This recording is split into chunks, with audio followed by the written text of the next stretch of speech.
Shalom, senang bersama dengan saudara dalam program Deep Talk with Pastor kembali. Kita akan melanjutkan tadarus Alkitab kita dari kitab Yoel ya, pasal yang kedua. Dan seperti biasa, sebelum kita bertadarusan, saya selalu mengajak kita untuk berdoa. Sebab Roh Kuduslah yang nanti akan menolong kita, memampukan kita, sehingga dalam pembacaan Alkitab kita ini, kita semakin mengerti dan memiliki pemahaman yang benar datang dari Tuhan. Kita siapkan Alkitab kita masing-masing ya, Yoel pasal yang kedua. Sebelumnya, kita tundukkan kepala, kita doa. Makasih Tuhan, buat malam hari ini kami boleh kembali ada dalam program Deep Talk with Pastor. Kami mau melanjutkan tadarus Alkitab kami, berikan kami hikmat marifat-Mu, sehingga apa yang kami baca, ayat-ayat yang kami baca dapat kami mengerti, dan kami bukan cuma mengerti, tapi dengan pertolongan Roh Kudus kami dimampukan juga nantinya menjadi pelaku-pelaku firman. Jangan satupun kami yang Kau lalui, kami siap diberkati. Haleluya. Amin. Kita siapkan Alkitab kita masing-masing, Yoel pasal yang kedua. Allah mengerti, Allah peduli segala persoalan yang kita hadapi, tak akan pernah dibiarkannya ku bergumul sendiri, sebab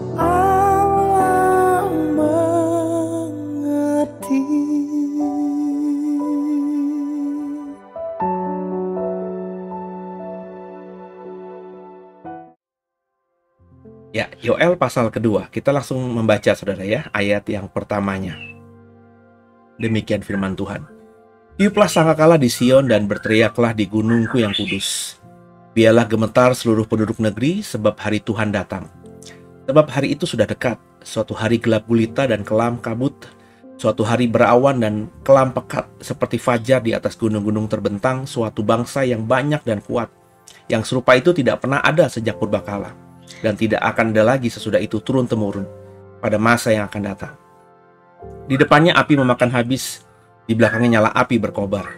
Tanah di depannya seperti taman Eden, tetapi di belakangnya padang gurun tandus, dan sama sekali tidak ada yang dapat luput. Rupanya seperti kuda, dan seperti kuda balapan mereka berlari. Seperti gemertaknya kereta-kereta, mereka melompat-lompat di atas puncak gunung-gunung. Seperti geletiknya nyala api yang memakan habis jerami. Seperti suatu bangsa yang kuat, teratur barisannya untuk berperang. Terhadapnya bangsa-bangsa gemetar, segala muka bertambah menjadi pucat pasi. Seperti pahlawan mereka berlari, seperti prajurit mereka naik tembok, dan mereka masing-masing berjalan terus dengan tidak membelok dari jalannya.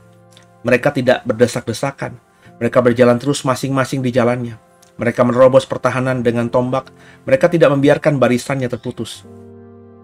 Mereka menyerbu ke dalam kota, mereka berlari ke atas tembok, mereka memanjat ke dalam rumah-rumah. Mereka masuk melalui jendela-jendela seperti pencuri. Di depannya bumi gemetar, langit berguncang, matahari dan bulan menjadi gelap, dan bintang-bintang menghilangkan cahayanya. Dan Tuhan memperdengarkan suaranya di depan tentaranya. Pasukannya sangat banyak, dan pelaksana firman-Nya kuat. Betapa hebat dan dahsyat, dan sangat dahsyat hari Tuhan. Siapakah yang dapat menahannya? Haleluya. Yoel, nabi yang memang banyak menubuatkan tentang akhir zaman, ini berkata bahwa ketika hari Tuhan datang, gak ada yang bisa menahannya. Ya, bumi dikatakan gemetar. Ya, dan hari Tuhan itu, Bapak Ibu jangan berpikir bahwa itu terjadi dengan hal-hal yang bersifat supranatural gitu ya. Sebab kalau kita baca Alkitab, kita baca sejarah dunia ini, yang disebut hari Tuhan itu spesifiknya Tuhan datang sebagai hakim, Tuhan datang ingin menghukum, itu hari Tuhan.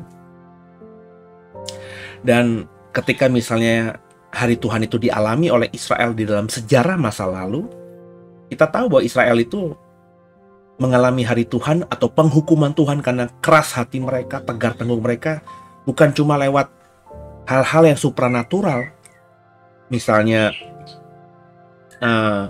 faktor-faktor eksternal gempa bumi, terus ada belerang dan api dari langit seperti yang terjadi di Sodom dan Gomora contohnya ya. Bukan semata itu, tapi Israel tiba-tiba dihancurkan atau Tuhan membangkitkan sebuah negara atau sebuah bangsa, sebuah kerajaan apalah itu ya, yang begitu kuatnya untuk menjadi diktator dan menzolimi atau menjajah Israel, termasuk Yehuda juga. Jadi hari Tuhan itu Bapak Ibu nggak bisa bayangkan hanya dalam satu persepsi aja atau satu sisi saja.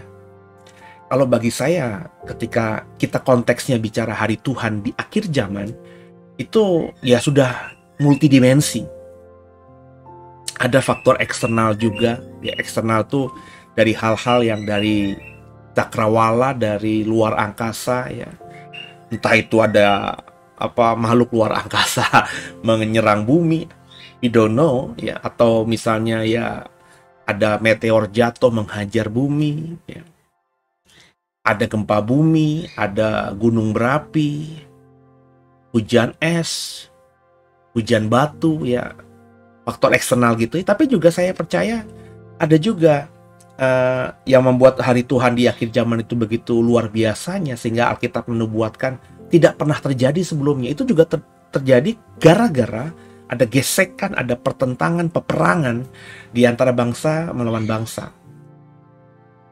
Jadi akhirnya lepas dari satu masalah, dapat masalah lagi, masalah belum beres, dapat masalah lagi, dan berakumulatif sehingga akhirnya manusia-manusia yang hidup di zaman itu tuh, kalau kita membaca sudah bertadarusan beberapa kitab kemarin ya, itu berkata kepada gunung-gunung, mereka sudah bersembunyi loh ya di goa-goa, runtuhlah atas kami, sebab kami tidak tahan dengan amarah pemurka Tuhan yang ditimpakan kepada kami. Mereka sampai putus asa. Mereka sampai tidak berdaya. Karena tadi ya, bagi saya bukan penghukuman gara-gara satu hal, tapi sudah multidimensi. Bangsa kita sudah pernah mengalami macam-macam problematika hidup ya. Dari penjajahan, bencana alam 1, 2. Tapi perhatikan, kita bisa bertahan.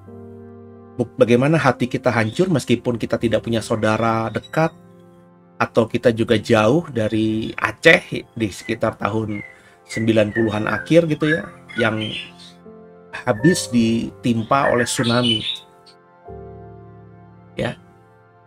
Kita meskipun jauh dari Aceh, tapi hati kita sesak karena melihat itu dipublish di TV-TV nasional, bagaimana air laut itu bisa menerjang masuk jauh sampai ke daratan.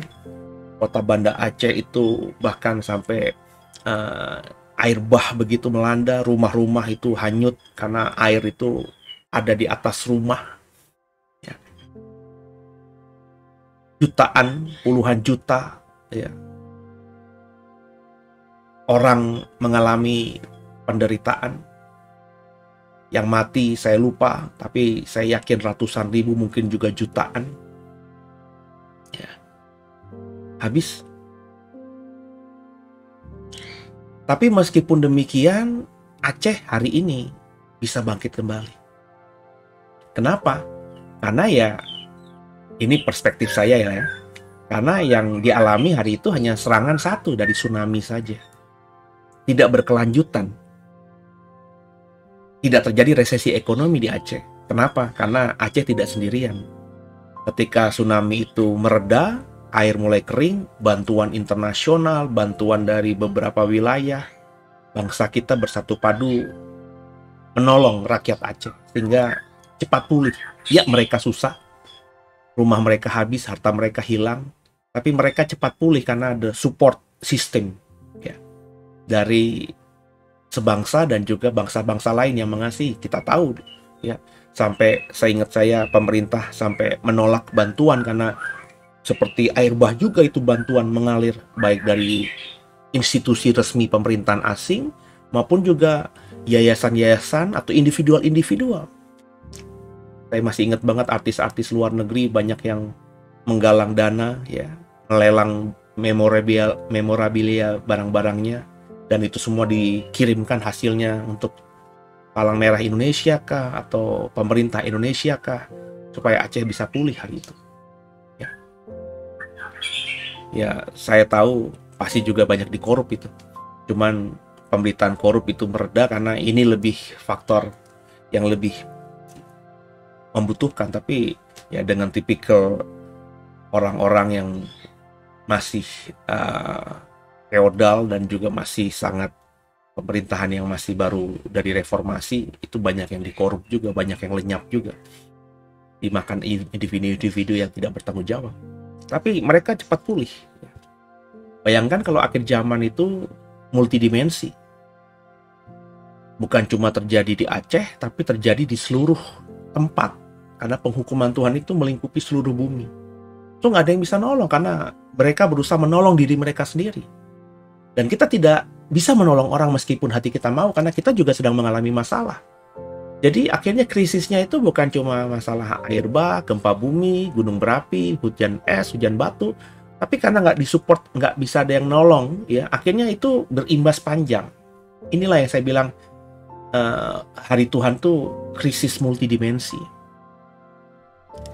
Dan ayat-ayat yang dikatakan Yoel ini menggambarkan sedemikian hari Tuhan itu.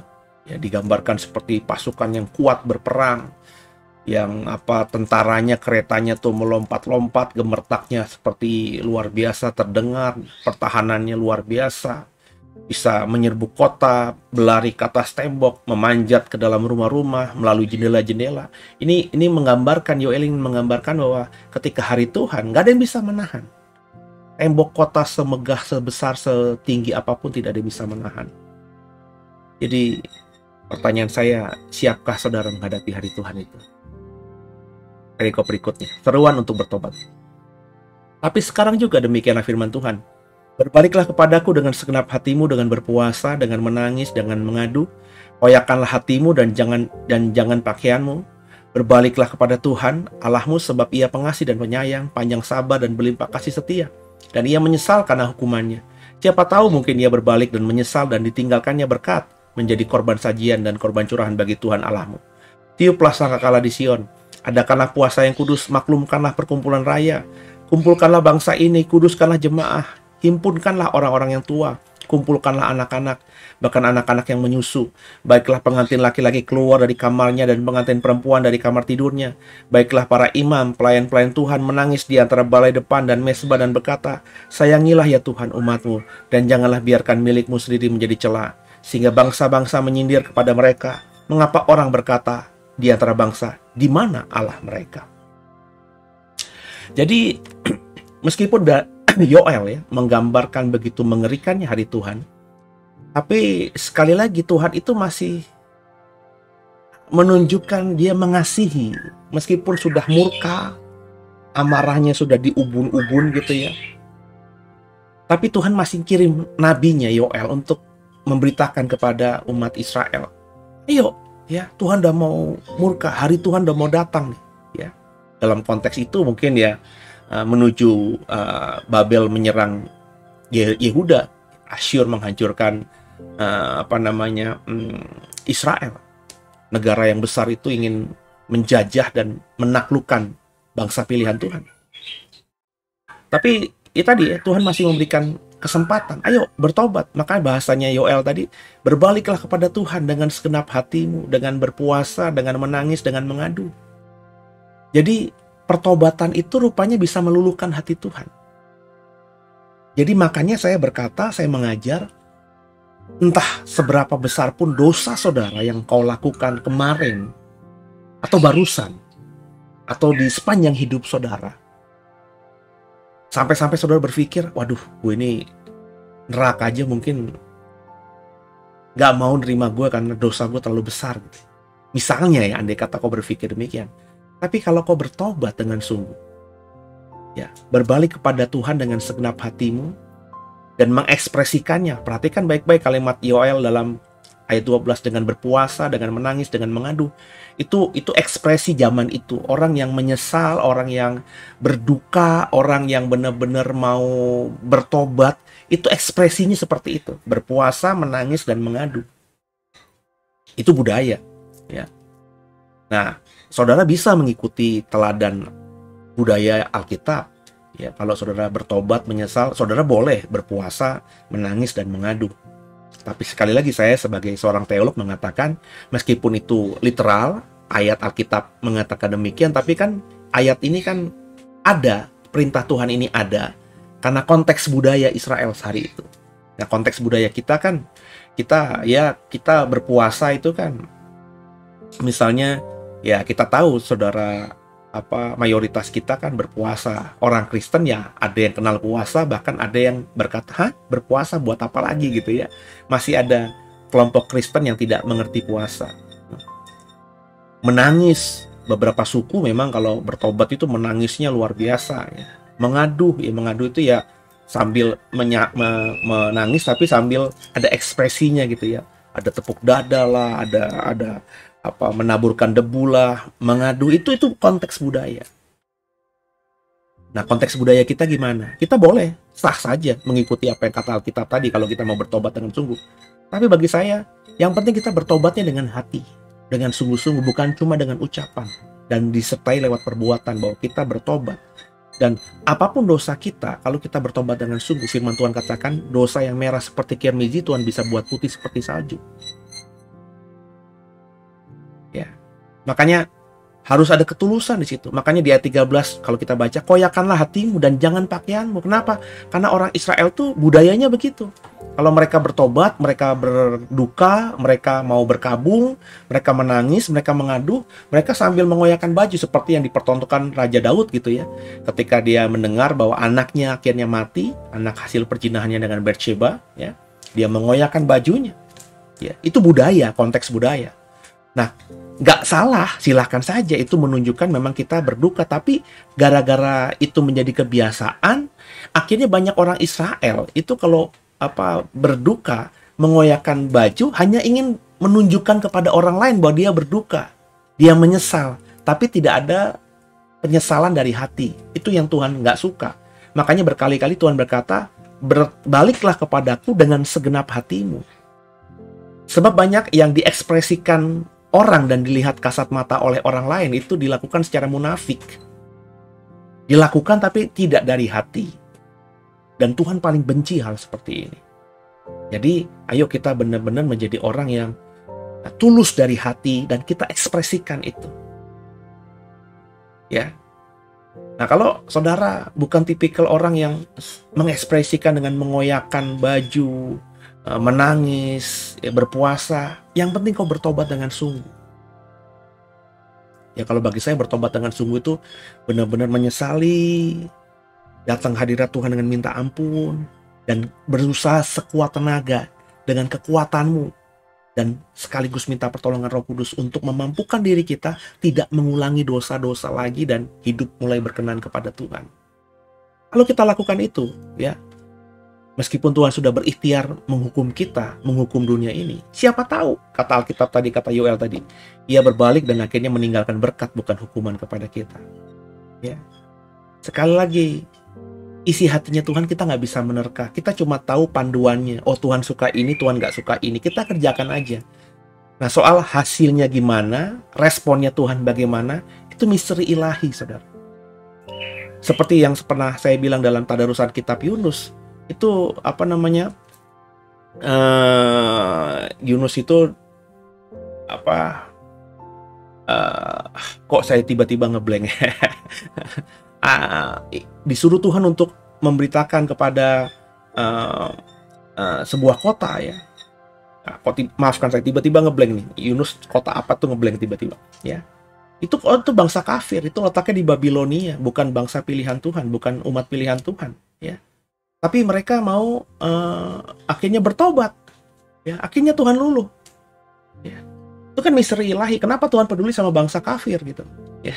Kita nggak bisa ngerti, nggak ada panduannya. Di perjanjian lama ya bangsa pilihan Tuhan ya Israel. Tuhan mau memberkati bangsa-bangsa lain lewat Israel. Israel itu diberkati agar menjadi berkat bagi bangsa lain. Kan begitu konsepnya.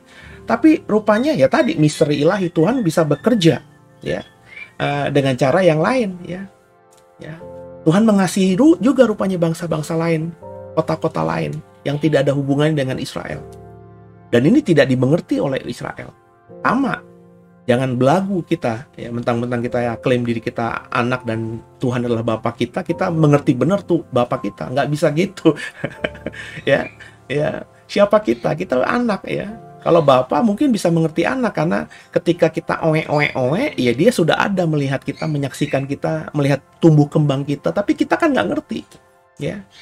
Saya ditemani orang tua saya ya mungkin sampai usia orang tua saya 40 hampir 50 tahun lebih ya. Ya, hampir 60 tahun lebih, hampir 70 tahun lah ya. Ya, berarti seumur hidup saya saat itu saya tahu bapak saya ya. Tapi ya tetap aja saya ada miss karena bapak saya kan menikah kan di usia 30-an, berarti ada miss dari 0 sampai 30 tahun yang saya tidak mengerti bapak saya ya. Bahkan ketika bapak saya menikah pun tidak langsung saya lahir, ada jeda waktu setahun 2 tahun, berarti kurang lebih ya sampai saya lahir pun ya, ketika saya lahir ya saya tidak mengerti bapak saya. Bahkan ketika saya bayi saya tidak ingat, ada foto-fotonya memang ya. Sampai usia 5 tahun itu saya tidak ingat apa yang terjadi. Kalau kita lihat foto kita mungkin di memorinya tersimpan di alam bawah sadar kita, tapi untuk menceritakan sekarang tanpa visual foto, gambar, kita tidak bisa menjelaskan apa-apa. Jadi saya baru kenal bapak saya ya dari usia mungkin SD ya 7 tahunan sampai bapak saya meninggal. Jadi bagaimana mungkin anak bisa mengerti bapak dengan sempurna kalau bapak mengenal kita dengan sempurna? Iya, wong kita adalah anaknya gitu. Nangkep ya saudara ya. Jadi banyak misteri-misteri ilahi. Tapi paling tidak kita yang punya panduan Alkitab kita imani sebagai firman Tuhan, kerjakan aja bagian kita, bertobat dengan sungguh. Maka siapa tahu ya Tuhan akan mengampuni kita. Lanjut. Janji Tuhan kepada bangsa yang bertobat. Tuhan menjadi cemburu karena tanahnya dan ia belas kasihan kepada umatnya. Tuhan menjawab katanya kepada umatnya, sesungguhnya aku akan mengirim kepadamu gandum, anggur, minyak, dan kamu akan kenyang memakannya. Aku tidak akan menyerahkan kamu lagi menjadi celah di antara bangsa-bangsa. Yang datang dari utara itu akan kujauhkan daripadamu, dan akan kuusir ke suatu negeri kering, dan tandus barisan mukanya ke laut timur, dan barisan belakangnya ke laut barat. Maka bau busuknya dan bau anginnya akan naik, sebab ia telah melakukan perkara yang besar. Jangan takut, hai tanah, bersorak-soraklah dan bersukacitalah, sebab juga Tuhan telah melakukan perkara yang besar. Jangan takut, hai binatang-binatang di padang, sebab tanah gembalaan di padang gurun menghijau, pohon menghasilkan buahnya, pohon ara dan pohon anggur memberi kekayaannya. Hai Bani Sion, bersorak-soraklah dan bersukacitalah, karena Tuhan Allahmu, sebab telah diberikannya kepadamu hujan pada awal musim dengan adilnya, dan diturunkannya kepadamu hujan pada awal dan hujan pada akhir musim seperti dahulu. Tempat-tempat pengirikan menjadi penuh dengan gandum dan tempat pemerasan berkelimpahan anggur dan minyak. Aku akan memulihkan kepadamu tahun-tahun yang hasilnya dimakan habis oleh belalang pindahan, belalang pelompat, belalang pelahap, belalang pengerip, tentaraku yang besar yang kukirim ke antara kamu. Maka kamu akan makan banyak-banyak dan kenyang, dan kamu akan memuji-muji nama Tuhan Allahmu yang telah memperlakukan kamu dengan ajaib, dan umatku tidak akan menjadi malu lagi untuk selama-lamanya. Kamu akan mengetahui bahwa aku ini ada di antara orang Israel, dan bahwa aku ini Tuhan Allah adalah Allahmu, dan tidak ada yang lain, dan umatku tidak akan menjadi malu lagi untuk selama-lamanya. Haleluya. Bapak Ibu ingat kita sudah tadarusan pasal 1 Yoel kemarin. Ada belalang pengerip, belalang pelahap, belalang pelompat, belalang pindahan. Ya, itu artinya hukuman-hukuman itu ya diibaratkan belalang ya. Ketika panen ya ada belalang pengerip yang makan, yang nggak lama kemudian masih tersisa karena mereka sudah pergi, datang lagi belalang pelompat, datang belalang pindahan, dan terakhir datang belalang pelahap yang menghabiskan, tidak ada sisa hasil panen, sehingga orang Israel mengalami kelaparan. Itu bencana-bencana yang dialami oleh Israel ketika Israel berdosa terus di depan Tuhan dan Tuhan menghukum Israel. Dan perhatikan, Alkitab mengatakan di ayat 26 tadi, ya, ayat 25 tadi, semua yang disebut belalang-belalang itu adalah tentara Tuhan yang besar yang kukirim ke antara kamu. Apakah ini malaikat? Belum tentu. Tapi Tuhan bisa pakai bangsa lain, Tuhan bisa pakai makhluk apapun, ya, untuk menjadi alatnya. Jadi kalau kita hari ini dihukum Tuhan dan kita mengalami penderitaan, mengalami aniaya, mengalami kesusahan gara-gara entah orang lain kah, bangsa lain kah, kelompok lain kah, dengarkan saya. Bisa saja mereka itu bisa berkuasa atas kita karena Tuhan yang menggerakkan. Sehingga kita nggak berdaya terhadap mereka. Mereka itu tadinya ya biasa-biasa saja, tapi Tuhan bisa pakai menjadi super gitu. Hingga kita yang tadinya super, lebih superior daripada mereka, menjadi inferior. Kok tiba-tiba musuh kita yang selalu bisa kita kalahkan, kok tiba-tiba sekarang hebat ya? Bisa saja mereka yang Tuhan yang pakai untuk menghukum kita, mempermalukan kita. Supaya apa? Supaya kita bertobat. Jadi ketika Tuhan mau menghukum kita, ketika kita nggak mau bertobat-tobat juga lewat hukuman kecil, teguran kecil, sentilan kecil, hajaran kecil, akhirnya kok nggak mempan-mempan nih. Karena Tuhan mengasihi kita, karena kita adalah anaknya, Dia hajar kita dengan hukuman yang keras. Supaya tujuannya kita segera bertobat. Nah, hukuman yang keras itu Tuhan bisa pakai apa saja dan siapa saja. Gak ada yang bisa membatasi Tuhan. Tapi ketika kita bertobat, perhatikan baik-baik tadi, Tuhan bisa pulihkan semuanya. Ya. Apa yang ada di ayat-ayat di atas ini yang kita baca barusan itu pemulihan dari Tuhan. Bahkan bangsa, orang, kelompok yang tadinya dipakai Tuhan untuk menghajar kita, menghukum kita, Tuhan bisa permalukan itu. Semudah menjentikan jari. Seperti Babilonia. Ya. Nebukadnezar dengan hebatnya bisa mengalahkan Yerusalem, Yehuda. Tapi nggak lama, kemudian dipermalukan oleh bangsa-bangsa lain. Ya. Babel itu nggak lama setelah menghancurkan Yehuda. Dipermalukan oleh Persia. Dipermalukan kemudian oleh kerajaan-kerajaan lainnya yang muncul belakangan. Yunani, Romawi. Sehingga akhirnya Babel itu hilang. Dari bangsa yang besar yang Tuhan pakai untuk menghajar Yehuda. Ini besar, bangsa ini besar. Kalau kata sejarah mungkin besar karena A, B, C, D, E, F, G. Tapi kalau Alkitab jadikan firman Tuhan ya. Mereka besar itu, mereka menjadi negara yang kuat, kerajaan yang kuat karena Tuhan pakai. Untuk tujuan ingin menghukum Israel, Yehuda. Nah, ketika tujuan Tuhan sudah tercapai, bangsa Yehuda akhirnya bertobat, menyesal. Tuhan pulihkan Yehuda, orang Israel kembali lagi ke Yerusalem. Dan Tuhan hukum itu Babel sedemikian rupanya. Habis. Apalagi ketika Yunani muncul, ketika Romawi muncul, Babilonia bahkan nggak ada sejarahnya lagi, hilang. Jadi saudara, kalau kita menyadari bahwa berkat datangnya dari Tuhan, bahkan musuh hukuman juga datangnya bisa dari Tuhan, maka ya kita harus hidup menyenangkan Tuhan supaya berkat yang terus mengalir, hukuman dari Tuhan tidak. Kalaupun ada yang bukan dari Tuhan, yaitu ecek-ecek saudara. Kalau kau adalah biji matanya Tuhan, roh dalammu lebih besar daripada roh apapun juga. Sehingga kalau ada oknum lain di luar kehendak Tuhan, di luar perintah Tuhan, ingin menggocok kita, itu hanya ecek-ecek, saudara. Tapi kalau hal yang berat, yang besar menimpa kita, itu bisa saja Tuhan yang make semua tadi. Bisa penyakit, bisa rekan bisnis kita, bisa saingan bisnis kita, bisa tetangga kita, saudara kita, orang tua kita, anak kita, yang membuat kita terluka. Tuhan bisa bangkitkan itu semuanya. Supaya apa? Supaya kita bertobat. Ketika kita bertobat, ngerti salah kita apa, introspeksi diri dan mengakui kesalahan kita dan kembali kepada jalan Tuhan, Tuhan bisa pulihkan kita. Dan orang-orang itu yang menjolimi kita, yang menikmati ketika kita susah dihukum Tuhan itu, Tuhan bisa kibas habis. Aduh saudara, kalau sudah mengerti ini, saya berharap yang mengikuti saya tadarusannya udah cukup lama, ngerti gitu ya, isi hati yang saya mau sampaikan ini. Jadi kita benar-benar hidup bergantung sama Tuhan. So, don't worry about everything. Ya. Tuhan yang mengkontrol kita. Perikop berikutnya hari Tuhan. Kemudian pada hari itu akan terjadi bahwa aku akan mencurahkan rohku ke atas semua manusia. Maka anak-anakmu laki-laki dan perempuan akan bernubuat. Orang-orangmu yang tua akan mendapat mimpi, teruna-teruna akan mendapat penglihatan-penglihatan. Juga ke atas hamba-hambamu laki-laki dan perempuan akan kucurahkan rohku pada hari-hari itu. Aku akan mengadakan mujizat-mujizat di langit dan di bumi, darah dan api dan gumpalan-gumpalan asap. Matahari akan berubah menjadi gelap gulita, bulan menjadi darah sebelum datangnya hari Tuhan yang hebat dan dahsyat itu. Dan barang siapa yang berseru kepada nama Tuhan akan diselamatkan. Sebab di Gunung Sion, di Yerusalem, akan ada keselamatan seperti yang telah difirmankan Tuhan.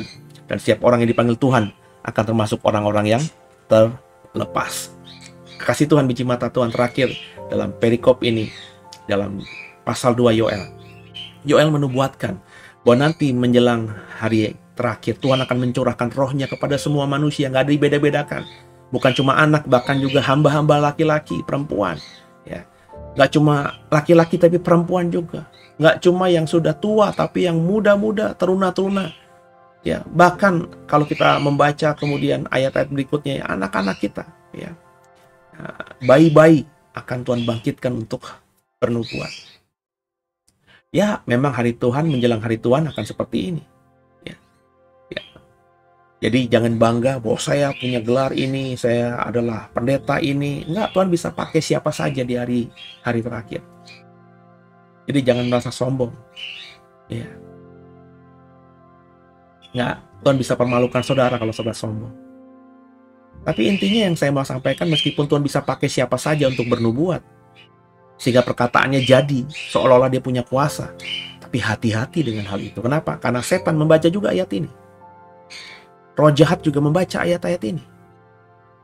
Sehingga dia bisa pakai ayat-ayat ini untuk mempengaruhi saudara, mempengaruhi iman saudara, mempengaruhi pandangan saudara dengan apa? Dengan memunculkan nabi-nabi palsu. Dan itu juga sudah dibuatkan Alkitab, akan muncul banyak nabi-nabi palsu. Nah, bagaimana dong? Bagaimana kita tahu nabi benar, nabi palsu, nubuatan benar, nubuatan palsu? Makanya tadi, dekat dengan Tuhan.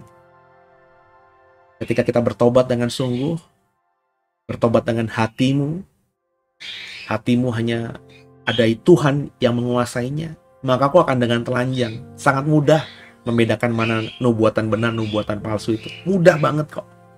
Sangat mudah membedakan nabi benar, nabi palsu itu kok. Sangat mudah. Saya bisa.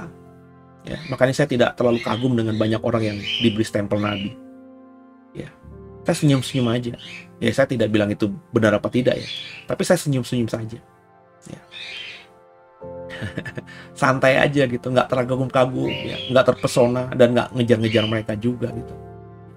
Ada yang kalau saya peka, kalau saya pas dapat wah ini benar, saya akan rendahkan hati saya. Sehingga meskipun muda, perempuan, beberapa nabi yang menumpangi tangannya ke atas saya dan saya izinkan menumpangi tangannya ke atas saya dan saya meminta memang doa mereka, ya, itu perempuan. Ya. Ya. Yang laki-laki ada 1-2 tapi nggak banyak. Lebih banyak perempuan. Tapi itu pun juga saya pilih-pilih karena nggak sembarangan orang mengaku nabi. Saya izinkan taruh di kepala saya. Tangannya gitu ya. Kenapa? Karena ya tadi saya tahu bahwa di balik nubuatan Yoel pasal 2 ini ada banyak juga nabi-nabi palsu yang Tuhan, yang setan pakai untuk juga mempengaruhi orang Kristen, karena setan tahu juga ayat dari Yoel pasal 2 ini. Jadi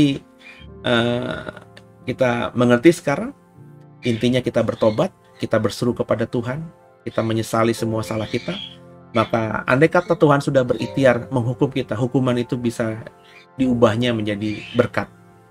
Kalau Tuhan melihat pertobatan kita dengan sungguh, hatinya akan luluh. Karena itulah yang saya tahu dari Tuhan, bahwa hatinya penuh dengan belas kasihan. Tuhan Yesus memberkati semuanya. Semoga Yoel 2 ini jadi berkat buat semuanya.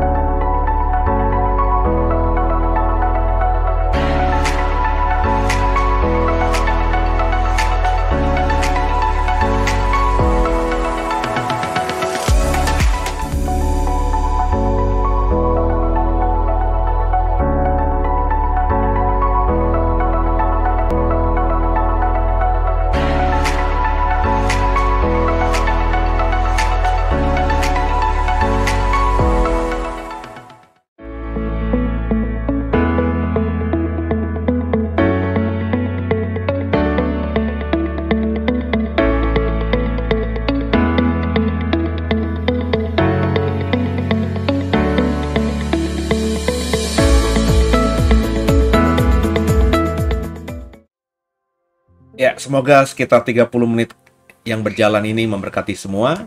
Kita mendapatkan pembelajaran berharga dari Yoel pasal kedua, bagaimana Tuhan tidak membedakan mau anak kek, mau bukan anak kek, kalau salah ya dihukum Tuhan. Dan kita juga belajar dari Yoel 2 ketika kita mau bertobat dengan segenap hati kita, bukan cuma perbuatan yang supaya dilihat orang, tapi dari hati kita ada pertobatan dengan sungguh, dengan ketulusan, maka bisa saja hukuman itu Tuhan ubah menjadi berkat. Ya.